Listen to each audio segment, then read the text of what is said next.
Alright, what's up people? I've got a new video for you, and wait a second, is that my intro? I don't know, but this video is called What is Ego? Like EGO?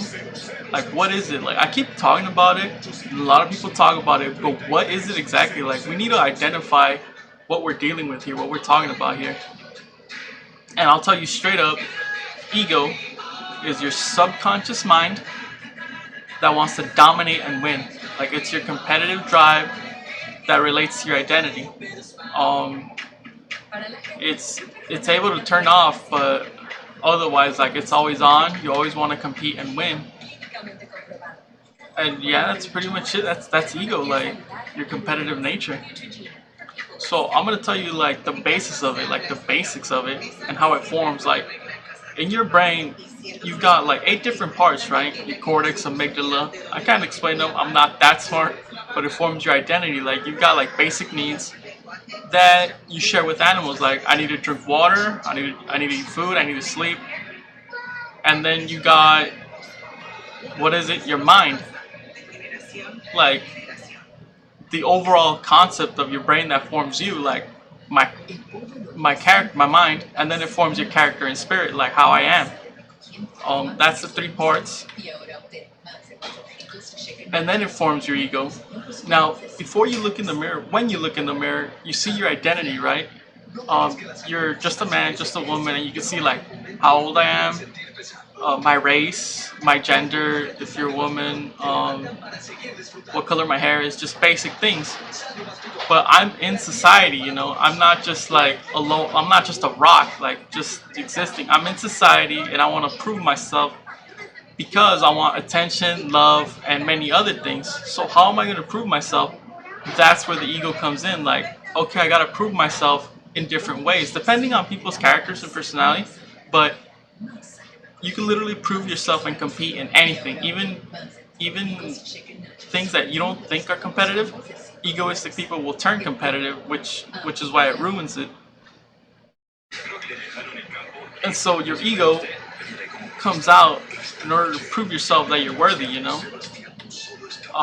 It becomes competitive like sports. Sports is all ego. There's team sports, but sports like arm wrestling, like it's all ego. And I'm telling you this because this is a big issue when it gets overblown, especially in America, the #1 egoistic country in the world. Simply, not because it's in the middle, not because of the influence, simply because of the camera.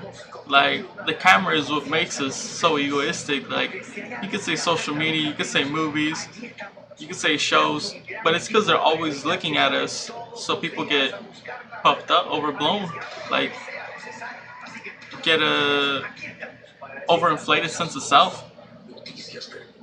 And the men are extremely egoistic, especially in certain cities like LA, but it affects women more because ego affects women more in general, especially. But in America, it's so sky high that it's impossible to make anything with them, including relationships or have fun with them. So why am I telling you this? I gave you a basic rundown of the ego, like your subconscious mind that wants to dominate and win. And I'm telling you, and I could tell you more in other videos, but I'm telling you to keep it in check, because if you don't keep it in check, it could run your life. You'll think that's all there is, and it'll ruin any good thing you have. Some egoistic people can even make good things, which is like a miracle, but then they'll ruin it later down the line. So either way, having a big ego is failure in the long run. It's just destruction. And I'm telling you to keep it in check, and I'll give you some examples. Like, all I wanted to do was illustrate and illuminate what the ego is, because it likes to keep hidden, you know. But I've explored it, and I've shown you what it is. And I'll tell you why you need to keep it in check. A lot of people say, like, why? Like, they get prideful. Like, that's the emotion related to ego, like arrogance, pride. But you need to keep it in check, because if you have a relationship and if you have a big ego, the other person's going to get annoyed. So you'll ruin the relationship, you know. If you're a musician and you have a big ego, you're going to be overbearing to the other musicians, and the band's going to break apart. Another thing is that if you're having a conversation and if you have a big ego, the other person's going to get not infatuated, like annoyed, and he's not going to want to talk to you. So that's the ways in which ego can ruin potentially good things for you. So yeah, that's ego, and we got to keep it in check. You got to keep it in check. Me too, but everybody's got to keep it in check.